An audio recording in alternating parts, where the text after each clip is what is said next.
என்னோட நேம் வந்து ஆஷா தேவி. நான் வந்து இன்னைக்கு உங்களுக்காக ஒரு டிஷ், அதாவது ஸ்நாக்ஸ் ஐட்டம் பத்திரி பண்ணுறேன். அரிசி பத்திரி. அது வந்து நான் அரிசி பத்திரி பண்ணுறேன். அது வந்து இன்னைக்கு வந்து வெறும் ரைஸ் ஃப்ளார் இல்லாமல் கருப்பு கவுனி அரிசி ப்ளஸ் சோளம், வெள்ளை சோளம் இருக்கு இல்லையா, அது ரெண்டும் கிரைண்ட் பண்ணி வச்சுருக்கிறேன் மாவு. அந்த மாவில் வந்து நான் இன்றைக்கி உங்களுக்கு பண்ணி காட்டுறேன். அதுக்கு தேவையான பொருட்கள் வந்து நெய், ஃப்ளார் வந்து கருப்பு கவுனி அரிசி ஒரு பங்கு ப்ளஸ் வெள்ளை சோளம் ஒரு பங்கு மிஷினில் கொடுத்து திரித்து வச்சுருக்கிறேன் நான். ஓகே, இப்போ நீங்கள் வந்து மிஷினில் திரிச்சேன்னு சொன்னீங்க இல்லைங்களா? ஆமாம். இதை வந்து மிஷினில் மிக்சிலையும் பண்ணலாமா? மிக்சியில் வந்து நம்ம ரைஸாக இருந்தால் மிக்சியில் போட்டுடலாம். இது வந்து நம்மளுக்கு ஹெவி ஒரு கிரைண்ட் இல்லையா, அதனால அது மிக்சியில் பிடிச்சா நல்லா இருக்காது. நம்ம மிஷினில் கொடுத்து திரிச்சு வச்சுட்டோம்னா நம்ம எப்போ வேணாலும் அதை யூஸ் பண்ணிக்கலாம். இதோட அளவு வந்து சம பங்கு தான் போட்டு. இது 1 கிலோ வாங்கி அரைச்சிங்கன்னா அது 1 கிலோ வெள்ளை சோளம். ஓகே, சம பங்கு. ஆமாம். இதில் கோதுமை எல்லாம் எதுவும் கலக்கலை, வேறு எதுவும் இல்லை. வெறும் வெள்ளைச்சோளமும் கருப்பு கவுனி அரிசி. ரைஸ் ஃப்ளாருக்கு பதில் இது ரெண்டும். ஓகே, ரொம்ப சத்தான டிஷ்ஷாக தான் பண்ணுறீங்க. ஆமாம், நம்ம சூப்பர். நம்ம கிச்சனே வந்து ஹெல்தி கிச்சன். ஆமாம், அதனால. அப்புறம் தேவையான இன்க்ரீடியன்ட்ஸ் வந்து இந்த மாவு, அப்புறம் ஜீரகம், பூண்டு, பச்சை மிளகாய், வெங்காயம், எள்ளு, நம்ம பொரிக்கிறதுக்கு எண்ணெய், உப்பு, அவ்வளோ. வெங்காயம், பச்சை மிளகாய், பூண்டு, அப்புறம் வந்து கொஞ்சம் பொடிச்சு மாவோட சேர்க்குறதுக்கு ஜீரகம், தேங்காய், கொஞ்சம் எள்ளு வந்து அப்படியே முழுசாக போட்டுக்கலாம். அப்புறம் நெய் ஊற்றி பிசைகிறதுக்கு நெய், உப்பு போட்டு பிசையணும். பொரிக்கிறதுக்கு வந்து எண்ணெய் வந்து கடலெண்ணெய், செக்கெண்ணெய், கடலெண்ணெய் நான் எடுத்துக்கிறேன். நீங்கள் வந்து உங்களுக்கு பிடிச்சமான எண்ணெய் எடுத்துக்கலாம். இப்போ செய்ய ஆரம்பிப்போமா? சொல்லுங்கள். இப்போ ஃபஸ்ட்டு வந்து நம்ம ஒரு 2 ஸ்பூன் நெய், கீ சேர்க்குறோம். கீ சேர்த்துட்டு வெங்காயம், பூண்டு, பச்சை மிளகாய் வந்து நான் உரித்து ஆல்ரெடி இது வந்து என்னோடய ஃப்ரெண்டோட வீடுனால நான் வந்து எல்லாம் அதுதான் நெய் ஊற்றிருக்கோம்.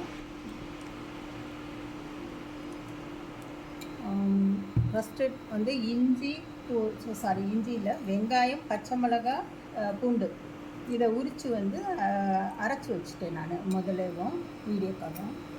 இதை வந்து வதக்கிக்கிறேன் ஃபஸ்ட்டு ஒரு 2 நிமிஷம். மரக்கரண்டி வேணுமா? அதில் பண்ணுறேன்.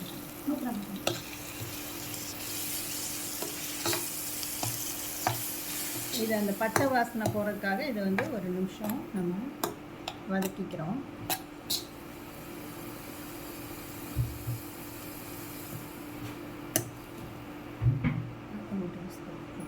நான்ஸ்டிக் பேன்னால உட்டன் ஸ்பூன்ஸ் தரலாம்.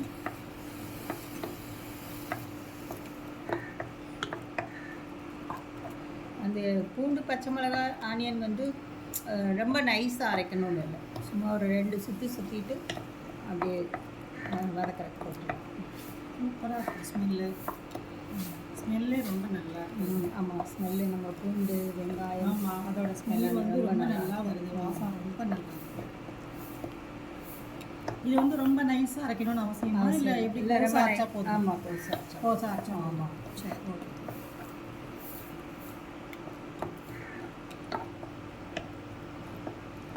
நம்ம வந்து இது இப்போ வதங்கிச்சு 1 நிமிஷம். 1 கப்பு மாவுக்கு வந்து 1.5 கப்பு தண்ணி. ஓகே, எவ்வளோ தண்ணி சொன்னீங்க? 1.5 கப்பு. 1.5 கப்பு தண்ணி.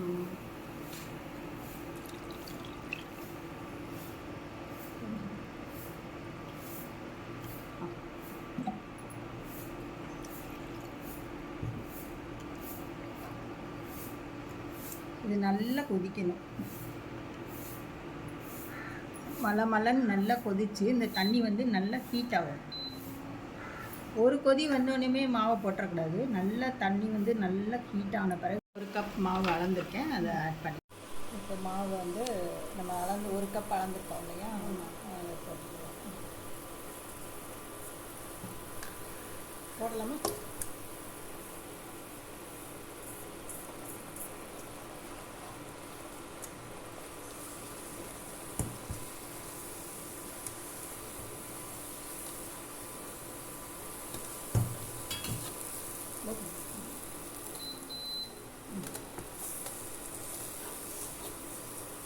கொஞ்சம் நெய் போட்டுக்கணும்.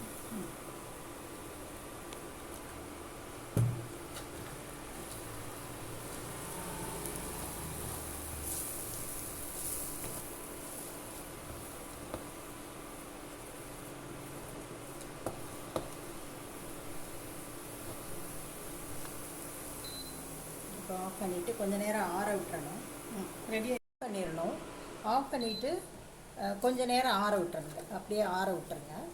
ஆற விட்டுட்டு நம்ம வந்து தேங்காய், ஜீரகம் கொஞ்சமாக எடுத்து அது பொடிச்சு வச்சுருக்கேன், இடித்து வச்சுருக்கேன் உரலில். அது கொஞ்சோண்டு எல்லாம் கொஞ்சமாக போட்டால் போதும். எள்ளு கொஞ்சம், இவ்வளோ எள்ளு போட்டால் போதும்.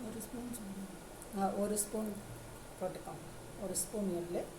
ஜீரகம் வந்து ஒரு ஸ்பூன், ஜீரகம் ஒரு ஸ்பூன். தேங்காய் துருவல் வந்து ஒரு கைப்பிடி அளவு. இந்த மாவு ஆறினோடனே அது கூட போட்டு பிசைஞ்சிடும்.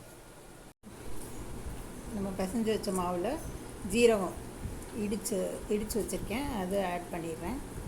அது கூட கொஞ்சம் எள்ளு, ஒரு ஸ்பூன் எள்ளு, ஒரு ஸ்பூன் ஜீரகம் பொடி, ஜீரகம் இடித்தது, ப்ளஸ் ஒரு கைப்பிடி தேங்காய். கொஞ்சம் ஜாஸ்தியாகவே போட்டால் டேஸ்ட் நல்லாயிருக்கும். ரொம்பையும் ஜாஸ்தியாகவும் போட்டுறக்கூடாது. போட்டு நெய் போட்டு நல்லா பிசைஞ்சு வச்சுக்கணும்.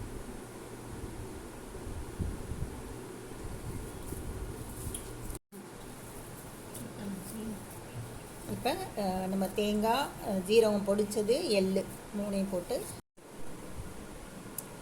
இப்போ வந்து நம்ம மாவு பிசைஞ்சு வச்சுட்டோம். நம்ம பூரிக்கு, அதாவது சப்பாத்தி தேய்க்கிற மாதிரி லைட்டாக ப்ரெஸ் பண்ணி, கையிலே தான் ப்ரெஸ் பண்ணணும். பெரிய சைஸ் மாவு உருண்டை எடுத்துகிட்டு, பெரிய சைஸ் மாவு உருண்டை எடுத்து இப்படி தட்டிட்டு ஒரு டம்ளர் கொஞ்சம் திரட்டணுமா? இப்போ நம்ம பிசைஞ்சு வச்ச மாவை வந்து இந்த மாதிரி ஷேப் பண்ணி வச்சுட்டேன் நான். அடுத்து நம்ம எண்ணெயில் பொரிக்க போகிறோம். தேவையான அளவு எண்ணெய் ஊற்றிக்கணும். ஆயிலில் வேணா இல்லை கீலையும் பண்ணலாமா? கீழே பண்ணிங்கன்னா நீங்கள் தவாவில் பண்ணலாம். ஷாலோ ஃப்ரை மாதிரி பண்ணலாமா? தவாவில் பண்ணலாம். ரொம்ப டீப் ஃப்ரை வேணாம்னு நினைக்கிறவங்க நம்ம தவாவில் போட்டு ஷாலோ ஃப்ரை பண்ணிக்கலாம். ஆமாம். இல்லை இது ஆயிலில் தான் பண்ணணுமா இல்லை கீலையும் பண்ணிக்கலாம்? கீழே பண்ணலாம். அந்த மாதிரி ஷாலோ ஃப்ரை பண்ணும்போது அந்த கீழே பண்ணிக்கலாம். இது குழந்தைங்களுக்கு கொடுக்கும்போது டீப் ஃப்ரை உங்களுக்கு அவங்க விரும்பி சாப்பிடும். முதல்ல வந்து கொஞ்சம் எண்ணெய் காயிற வரைக்கும் ஹை ஃப்ளேமில் வச்சுட்டு, அப்புறம் கொஞ்சம் போட்ட பிறகு கொஞ்சம் ஸ்லோவாக இருக்கும். நான் ஒரு கொடுத்து வந்து பண்ணுறேன், ரொம்ப ஸ்லோ பண்ணுறேன்.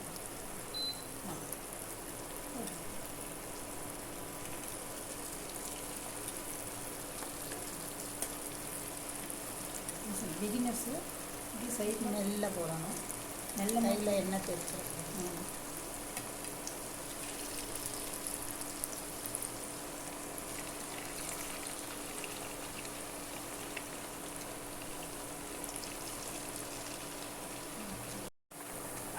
இந்த மாதிரி வேகும்போது கொஞ்சம் தீயை வந்து ஸ்லோவில் வச்சுட்டு, அது இந்த எண்ணெய் வந்து சவுண்டு அடங்கின பிறகு நம்ம வடை போடுவோம்ல, அதே மாதிரி தான் கொஞ்சம் அது கொஞ்சம் வேணுன்னே கொஞ்சம் அப்படியே திருப்பி போட வேண்டியதான்.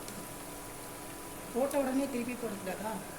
எப்படி போட்ட உடனே திருப்பக்கூடாதா? போட்டோடனே திருப்பினா பிஞ்சு போயிடுவாங்க.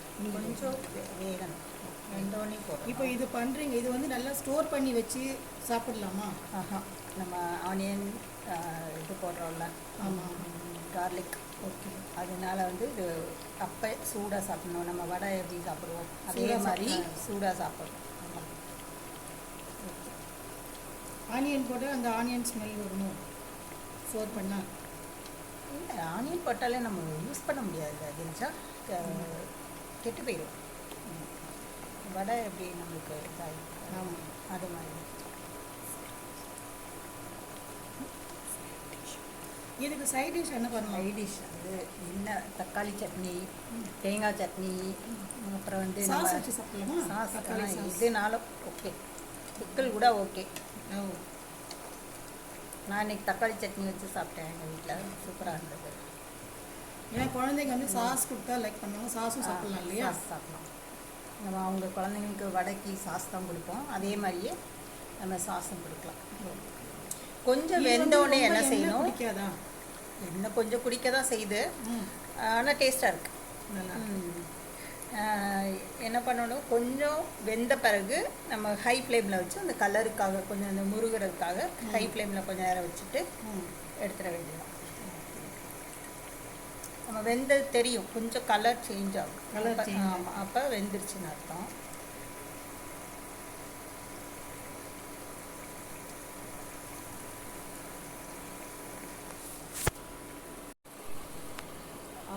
இந்த மாதிரி மீடியம் ஃப்ளேமில் வச்சுட்டு பொரிச்சிட்டு எடுத்துடலாம். இப்போ இந்த ஓஸ் எல்லாம் அடங்கினோம்னா அது ரெடி ஆகிடுச்சு.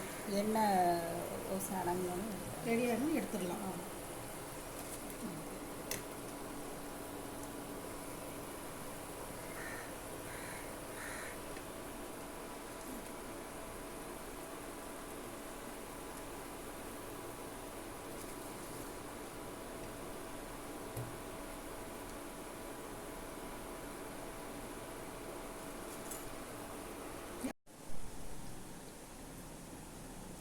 இப்போ எல்லாம் ரெடி ஆயிடுச்சு. சூப்பராக இதே மாதிரி பண்ணி சாப்பிட்டு என்ஜாய் பண்ணுங்க. இந்த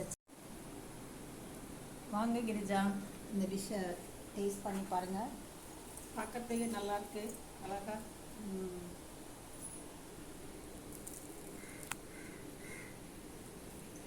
நல்லா கிறிஸ்பியாக இருக்கும், உள்ளே கொஞ்சம் சாஃப்டாக இருக்கும், டேஸ்டியாக இருக்கும். சூப்பராக இருக்குது. நல்லா மேலே கிறிஸ்பியாக இருக்குது, உள்ள சாஃப்டாக இருக்குது, பார்க்குறதுக்கு ரொம்ப நல்லா டேஸ்டியாக இருக்குது. Super, thank you. இந்த டிஷ்ஷை சாப்பிட்டு டேஸ்ட் பண்ணுங்கள். டேஸ்ட் பண்ணிவிட்டு கமெண்ட்ஸ் கொடுங்க. அப்புறம் வந்து எங்களுக்கு சப்போர்ட் பண்ணுங்கள், ஷேர் பண்ணுங்கள், சப்ஸ்கிரைப் பண்ணுங்கள். Okay okay. டிஷ் ரொம்ப அருமையாக இருக்குது. நீங்களும் உங்கள் வீட்டில் இதை ட்ரை பண்ணி பாருங்கள், உங்களுக்கும் ரொம்ப பிடிக்கும். குட்டீஸ்க்கு ரொம்ப விரும்பி சாப்பிடுவாங்க, செய்யும் போதே காலி ஆகிடும். அந்தளவுக்கு நல்லா கிறிஸ்பியாக இருக்குது. இப்போ சாப்பிட்டோன்னா நான் அப்படி தூக்கிட்டு போயிடுவேன் நான் இதை, அந்த அளவுக்கு நல்லா இருக்குது. ஸோ இது பிடிச்சிருந்தா லைக் பண்ணுங்கள், ஷேர் பண்ணுங்கள், சப்ஸ்கிரைப் பண்ணுங்கள், கமெண்ட்ஸ் பண்ணுங்கள், எங்களுக்கு சப்போர்ட் பண்ணுங்கள், எங்களுக்கு நல்லா மோட்டிவேட் பண்ணுங்கள், நல்ல ஒரு கமெண்ட்ஸ் பண்ணுங்கள். நன்றி, தேங்க்யூ, வணக்கம்.